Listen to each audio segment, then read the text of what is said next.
Good evening. Our top story tonight, Breece Hall has been placed on the physically unable to perform list. What does that mean? Will he miss any time? Is he going to be there week one? Let's get into it on Player Profiler today.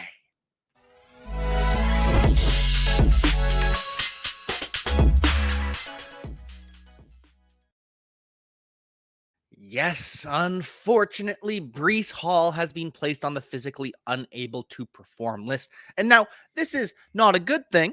It's a slightly bad thing. But the reason I say slightly is this isn't a surprise. This was expected.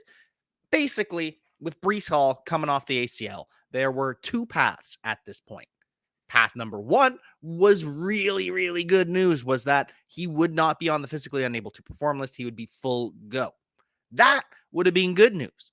The other path was, well, he gets placed on the physically unable to perform list because that's what you do with players who can't go 100% just yet. But this doesn't mean that Breece Hall is going to miss any time. This does not mean Breece Hall will be inactive week one. Really, all this means is that it's going to take some more time before Breece Hall is 100%. But we knew that. We've known that all along. Breece Hall coming off an ACL tear, even if he avoided the PUP, even if he was full go in practice from day one, it was still going to take some time for him to ramp up to a full workload. So, with this and with other players about to be placed on the PUP as well, Javonte Williams probably going to be placed on the PUP to start training camp. This action in itself, it's not good news, but it's only slightly negative news because it's expected. It's just the way the NFL works is okay, well, you had an injury. You're going to start on PUP because we're going to bring you back slowly. How slowly? That is when we learn if this is actually bad news or just news. Because if Breece Hall, who, by the way, apparently, according to Robert Saleh earlier today, was hitting 23 miles per hour, which is insane. He was already hitting 22 miles per hour a month ago. So to hit 23 miles per hour after an ACL tear, that is impressive. Breece Hall is an absolute freak athlete. He is just incredible in what his body can do. But this isn't to say he's out of the woods yet. 23 miles per hour is great. The speed, the explosiveness, that's all still there. But it's the lateral agility that we're going to be most concerned about. How does Breece Hall move from side to side? The ACL essentially keeps your bones, if this is your lower leg, this is your upper leg, it keeps your bones from sliding forward and back. And that is stressed when you do the agility drills, once you start trying to cut. So that's when we'll have more information. But for now, even though Breece Hall has been placed on the PUP list, this is not necessarily bad news. It's slightly negative, slightly bad, but not bad. It's going to be fine. I still believe Breece Hall is going to play week one. The worst news for Breece Hall is that the Jets are not out on Dalvin Cook. Robert Saleh was asked about it earlier today, says that he is a great player, but you're going to have to leave that one up to Joe Douglas because I'm just a simple coach. I don't make those decisions, even though we all know he does, but he's just deferring to Joe Douglas, the general manager. But that would be bad news for Breece Hall. If Dalvin Cook signs with the Jets, which I don't expect him to, I don't think Dalvin Cook wants to play for the New York Jets, but if he did, that would be bad news for Breece Hall. It'd be good for his long-term health because he would be brought along slowly, knowing that they have a capable bell cow in Dalvin Cook. But with Dalvin Cook on the roster, it's very unlikely, even by week 17, that Breece Hall would be playing 70% of the snaps, seeing 70% of the opportunity. If Dalvin Cook signed, it's probably closer to 60%, 40%. But if Breece Hall avoids Dalvin Cook, by the end of the season, he's going to be a league-winning running back. He's going to be handling 70% plus of the opportunity. Michael Carter, Bam Knight, Israel Abanikanda, they are no threats to the talent of Breece Hall. And the only reason they'll be seeing snaps early on is because Breece Hall still being brought back. But we do believe Breece Hall will play week one. And for more on Breece Hall and for more on injuries across the NFL, Podfather, take it away. Now, as we at Player Profiler have become a full-blown machine learning company, the crowning achievement has to be the injury finder. We're now taking BMI data and injury history data and assigning a probability that a player is injured on any given touch. And not only can you see a player's fragility rating, their injury risk, we also have analysis from professional physical therapists breaking down all the major players that underwent surgery last year and what their rehabilitation looks like heading into 2023. There's a tool to compare players. There's a database where you can say, show me all the foot injuries, show me all the severe injuries, show me all the injuries requiring surgery. It provides you the key market intelligence to know what is the difference in probability that player X versus player Y will miss games this year. It's great for fantasy football, and it also just satisfies your curiosity as a fan. Go to the App Store, go to Google Play, download it. It's $5 every year just to reload the latest injury predictions and fragility ratings. The 2023 data is live now. Open your phone and get smarter. Hey, it's the Podfather. I have great news. The 2023 Draft Kit is live. It is world famous. Why? Because it is the best resource for winning fantasy football championships that exists. There are rankings and cheat sheets for every format you can imagine. We have projections both at the team level and the player level. And wherever you are, you can click on a player, open them up, and see in-depth written analysis about what to expect in fantasy football from that player this year. And then you can click on the team, and you can get even more in-depth analysis, all the drivers of fantasy production, both in a positive and negative direction for that team, including a signature trend. And the graphics are incredible. So these team insights, they give you the team level projections, the vacated targets, the vacated ARs, and that one dynamic for each team that you need to know when making decisions on draft day. And we added a bunch of features. Individual cheat sheets for Theo and Billy and Dario. So you can take your favorite analyst and download their personal draft cheat sheet. And then in the commissioners section, also brand new this year, Memphis Young lays out everything you need to know to manage a league, do's, don'ts, tips, and what the more innovative fantasy commissioners are doing this year. That's presented by Trophy Smack. The whole package is presented by the Fantasy Football Players Championship, the FFPC, Ray Garvin, Derek Brown, the best minds in the industry contributing analysis. It's certainly not the most inexpensive draft kit on the market, but it is the best. PlayerProfiler.com/draftkit. PlayerProfiler.com/draftkit. Go get it. Recap on Breece Hall. Yes, headed to the physically unable to perform list. Bad news? No. Slightly negative news? Yes. But it'll all be fine. We'll keep you updated as the season goes along. This is why you tune into Player Profiler today, because we get these headlines, we overreact, and then we come to find out, oh, okay, well, it's not that big of a deal. We're just going to have to keep updated throughout the summer, which is what we always knew would be the case. So keep an eye on that. As for the rest of the New York Jets, Robert Saleh officially loves Hard Knocks, came out with a big I Heart HK shirt, I Heart Hard Knocks, and apparently, according to Robert Saleh, he's good with it now. And obviously, he has no choice but to be good with it. And so a real leader, which I believe Robert Saleh is a true leader in the NFL, he's going to come out and he's going to be positive because he's got no choice. But he did say, you know what? We were worried about some things. We talked to the people behind the scenes at Hard Knocks, and they were fine with it. We brought up our issues. We brought up our worries.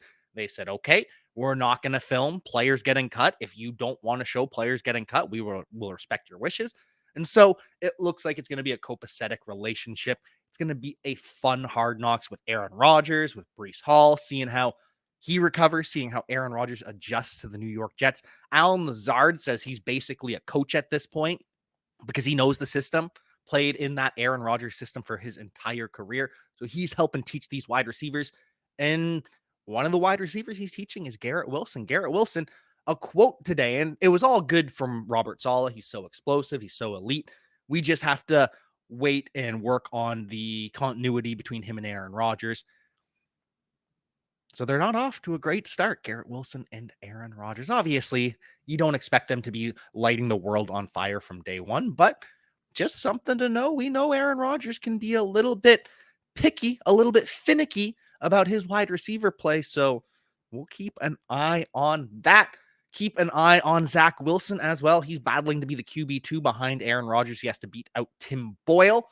Threw a touchdown pass to McCole Hardman earlier today, the first touchdown of Jets training camp.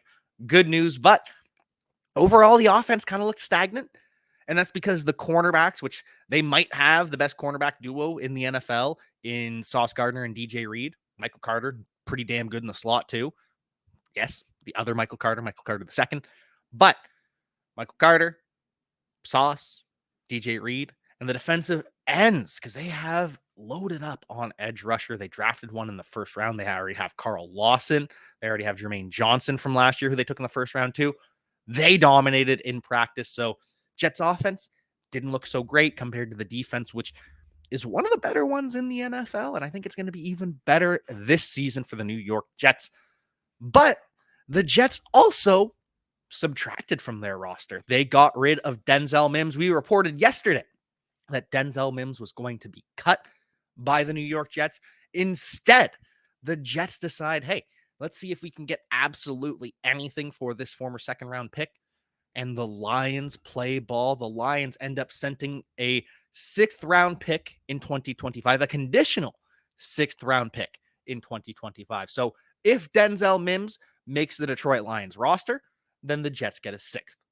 I imagine if he doesn't make the roster, the Jets get a 7th, and it is a 7th for 7th swap between the Detroit Lions and the New York Jets, but possibly not. Maybe it's just a, hey, if he makes the roster, you get a 6th. Otherwise, we get a 7th. I don't know. It's being reported kind of strangely. All I know is these picks are in 2025. The Lions basically give up nothing, a swap of nothing to add a former second round pick who is, by the way, 6'3", 207 pounds, runs a 4.38. I still like Denzel Mims. Denzel Mims is frustrating. He couldn't separate in the New York Jets offense, but he also fell out of favor because Denzel Mims is a stretch X. You post him up out wide on line of scrimmage. You have him run deep. You have him run some possession routes. That's who he is. He's a speedy clasher on the sideline. And not every offense has room for that. The 49ers would rather have versatile guys. Brandon Ayuk has grown into that role as an X receiver on the outside, but they don't ask him to just do X receiver things. They ask him to move all over the field. They ask him to run all of the routes. And that carried over to the New York Jets. They tried to employ the 49ers offense, and it just didn't work because Denzel Mims, he's not a versatile guy, and that is okay. Because the Detroit Lions don't care about what you can't do. The Detroit Lions and Ben Johnson, they are all about what you can do, and we are going to build around that skill set. So Denzel Mims, you are a deep threat who can also play on the line of scrimmage. You're big enough to take press coverage. Well, we had a guy like that last year in DJ Chark, and he did a pretty damn good job at times when he was healthy. So there is a role for Denzel Mims. It is a weird depth chart, and I really think it's going to be wide receiver by committee for the Detroit Lions. We're going to have Amon-Ra St. Brown. He's the slot receiver. He'll play some out wide, but he is the slot possession wide receiver 1. When Jameson Williams comes back, he's going to be that vertical threat, I imagine, as an X receiver like DJ Chark was. But, you know, he could play the stretch Z as well. Doesn't really matter. Either way, wide receiver 3 up for grabs. And while Jameson Williams is suspended, well, Denzel Mims can play that stretch role. It can be a rotation of him and Khalif Raymond because Denzel Mims, Khalif Raymond, both dominant speed, both 4.3 speed, but Khalif Raymond a little bit smaller, Denzel Mims a little bit bigger, so they'll have packages for both of them. Marvin Jones, he's going to be a red zone threat, a possession receiver. Same with Josh Reynolds. He's kind of a intermediate wide receiver. He can do a lot of different things, doesn't do anything particularly great, but does everything good. So it's going to be a wide receiver by committee for the Detroit Lions for the start of the season. And that even that wide receiver 3 spot, once Jameson Williams comes back, that's going to be a rotation of bodies. And that's okay. It's not going to be great for fantasy football purposes, but DFS, there's going to be some spike weeks. Maybe Denzel Mims, if he makes the roster, has one of those spike weeks. But either way, this is a trade, a swap of nothing to get a player, a former second-round pick. This is a win for the Detroit Lions. Just when they had the Podfather out with the running back and the linebacker in the first round, Brad Holmes reasserts himself. Because remember, those were Dan Campbell picks in the first round. They got their linebacker, they got their running back, and then Brad Holmes gets back in the driver's seat. He gets his guys just good pick after good pick after good pick. Now a good trade made as well. We'll have to find out what's going on at kicker, though, because Lions did cut their kicker, Michael Badgley. The money badger is no longer with the team. Don't know what their plan is, but we shall see. An update on some of these rookies because training camp is going on. We talked about it yesterday. The Kansas City Chiefs had reported to training camp their rookies and quarterbacks at the very least. And one of those rookies that yesterday struggled was Rshee Rice. He couldn't handle the heat. He had to leave the field at one point, came back, threw up on the field. But after practice, he was fine. He was in good spirits. I'm fine throwing up. If I throw up, it just means I'm working hard. And then Rshee Rice comes out today and is the star of practice, according to Kansas City beat reporters. Doesn't throw up, just dominates, gets open at will, goes for some big plays, goes for some short plays. Rshee Rice just making plays all over the field. That is what you want to see. Yeah, you're allowed to have a bad practice. Everybody has bad practices. Every single player. Aaron Donald, I guarantee you, will have a bad practice from time to time. It's how you respond. And the fact that Rshee Rice goes from a bad practice where he was sick on the field to the highlight star of the day, Rshee Rice, good news for him. Still not a starting wide receiver at this point. He is still behind Sky Moore on the depth chart to be that slot receiver. Richie James, we know Richie James is super reliable, super steady as well. So Rshee Rice could end up being the wide receiver 5 and competing for that role with Justin Watson, depending on the personnel that they're going to have, because Justin Watson, yeah, he can play in the slot too. He's actually pretty good in the slot, but he is more of a vertical threat. Rshee Rice is more of a Juju Smith-Schuster possession yak guy. So we'll see how it shakes out. But for now, Rshee Rice still the wide receiver 4, 5, 6, but he's going to be pushing for a starting role. Jordan Addison, on the other hand, he's already won a starting role. We all expect Jordan Addison to be the wide receiver 2 of the Minnesota Vikings. But last night, he was charged with reckless driving. He was driving 140 miles per hour in his Lamborghini, allegedly. Not great, but not the end of the world. This is something to note. This is something to keep an eye on. But young athletes that come into a lot of money, sometimes they make mistakes. And a lot of times, after they make a mistake, they get right back on track. They figure it out, say, hey, I messed up. I'm not going to be like that anymore. And so that's all we have to hope. But it is something to note for now. Just keep it in the back of your memory and move on. We're not going to dwell on it. Jordan Addison, we're excited for him to come to training camp for the Minnesota Vikings and see him ball out. Other news around the NFL, back to the Kansas City Chiefs for a moment. Isaiah Pacheco, he's feeling great. He absolutely will be ready for week 1. Isaiah Pacheco is looking fit. He is looking angry. And by angry, I mean the way he runs. It looks like Isaiah Pacheco is mad at the ground beneath him. Isaiah Pacheco is ready. I've said it repeatedly. He is a locked-in RB2. No matter what, he's going to finish as an RB2. But if there's an injury or if the Chiefs expand on his passing game usage like they did against the Cincinnati Bengals when he drew 6 targets, well, Isaiah Pacheco could flirt with RB1 numbers, but no matter what, he's a RB2. Isaiah Pacheco, just a great draft pick in fantasy football right now. Other updates across the NFL, Tom Brady. He is starting a new career, and I use the term career loosely because this career is owning a team in the UIM World Championship Electric Boat Racing League. Now, I don't know how involved owners are, but for a lot of sports, the owner just sends a check. Hey, send me the bill, writes a check. That's it.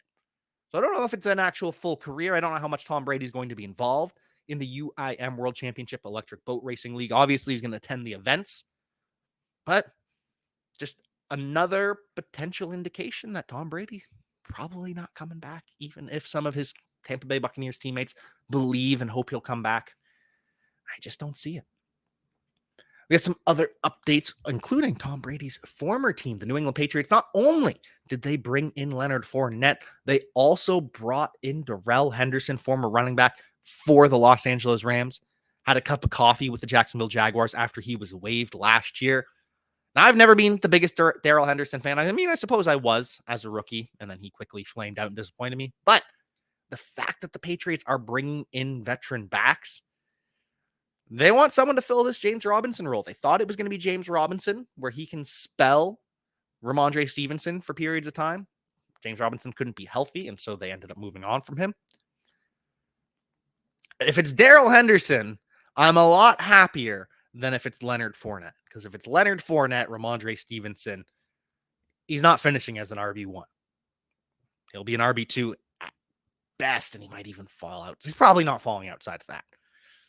But he could because of Leonard Fournette's prowess in the passing game and his ability to score touchdowns. I don't want to think about it. I do not want to think about it. Some offensive line news. We got a couple pieces here. George Fant, former right and left tackle of the New York Jets, former right tackle for the Seattle Seahawks. He is visiting the Tennessee Titans. They expect him to sign, and if he does, he's probably going to be replacing Nick Petit-Frere, the right tackle for the Tennessee Titans, who was being suspended for 6 games for gambling on non-NFL contests while at a Titans facility, whether that was practice facility, game day facility, team plane, team hotel. It's all banned. Can't bet on anything in those places. So that led to the suspension of Nicholas Petit-Frere. And so might replace him with George Fant, which if they do, that's a good move. Because the Titans can't afford. They're already starting players that should not be starting on the offensive line.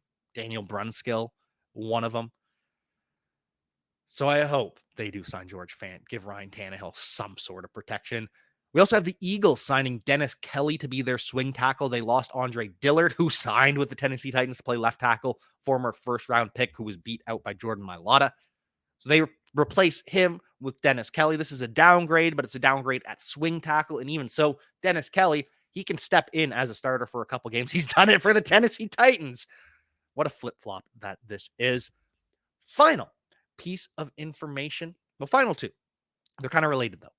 Saquon Barkley says that he might just say, fuck the Giants, fuck my teammates, and just walk away, hold out. These are the words directly from Saquon Barkley's mouth that he's thought about it, and he will continue to think about it. Hey, I'm at the point where I've got no leverage. The Giants aren't giving me what I think I'm worth. What can I do other than not show up and see if it impacts? And this is a gamble, of course. This is a gamble that Le'Veon Bell took, and it didn't work out because James Conner showed out, dominated. It still kind of worked out. Le'Veon Bell still did get a big contract, but not the biggest contract that he wanted. But when it comes to Saquon Barkley, unless they sign a running back, which they need to, the Giants absolutely need to sign a running back. They should sign Leonard Fournette today. But Saquon Barkley betting that, hey, this offense is going to be worse with Matt Breida and Gary Brightwell and Eric Gray running the ball. And so that might be a bet that Saquon Barkley takes. Hold out, miss a couple games.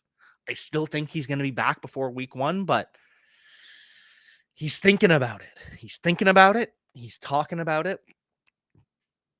And we'll keep you updated on Saquon Barkley. And he's probably taken note of our final story.